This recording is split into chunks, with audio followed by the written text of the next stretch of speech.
Project Red, the re-engineered discharge process.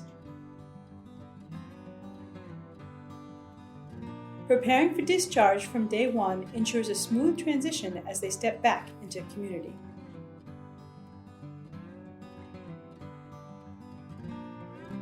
Step 1. Patient admitted.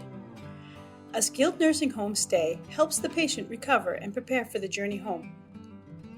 The healthcare team encourages the patient or caregiver to be active participants in the process. Step 2. Interdisciplinary team meeting. The interdisciplinary team includes nursing, social services, therapy, dietary, family and caregivers, and community services like the Aging Service Access Point or ASAPs and home health. They meet to discuss plan of care, therapy goals, discharge plan, and introduce the Aftercare Plan. Step 3. Building the plan. Once a discharge date is determined, the interdisciplinary team works with the patient or caregiver to build their aftercare plan. Nursing home staff partner with the patient or caregiver to make follow-up appointments. The staff educates the patient or caregiver on their condition, required follow-up services, medications, and discharge plan. The ASAP and home health agency are engaged to assess the patient's needs once discharged home. Engaging them early allows ample time to set up appropriate visits and get support in place as soon as possible. The Aftercare Plan guides the preparation for the transition home, which includes continuous educational discussions and collaboration with the team. We just really try to get everybody involved as possible to make it a nice, smooth transition. Step 4. Patient is discharged. The patient understands what they need to do and who to call if they have questions or needs. The Aftercare Plan is a go-to resource created with input from patients to provide support through their stay in the nursing home.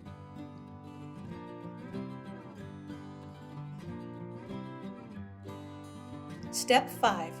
Follow up with patient. ASAP and home health staff complete home visits as appropriate and planned for, referencing and reviewing the aftercare plan with the patient to continue moving towards shared goals. Nursing home staff makes a 48-hour phone call. They speak with the patient or caregiver, confirm that the plan is coming together, and that the patient is successfully discharged back into the community. This is also an opportunity to address any questions or gaps. Patient continues to be safe and successful at home and references the aftercare plan to ensure they know what to do in case of questions or concerns.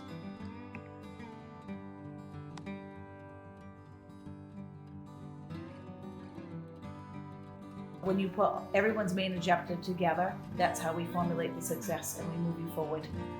We had a resident who actually came to us and she was here for quite some time. She probably spent about 6 months here at the facility with us. She had undergone some treatments for her illness and it really took a toll. But through the process, we were able to identify what kind of care that she needed. She actually lived in an apartment. We were able to get her to move from the second floor apartment down to the first floor apartment to make it more accessible. We actually involved not only the ASAP, but her landlord was involved, her brother was involved. We were able to get her a same-day visit, and upon discharge, she actually had 4 times a day help. So if we weren't able to put all of those things into place, she wouldn't have been a candidate to go back home to the community. And given her diagnosis and her age, she was a little bit younger. She's been very successful. She actually calls us to check in. She's like, I just want to be home. I'm too young to live in a nursing home forever. But with following the guidelines of the Project Red and having the ASAPs come out and the visiting nurse and the team really identifying from day one what her goals are and what was necessary for the transition to return back to the community, we were able to really make it successful.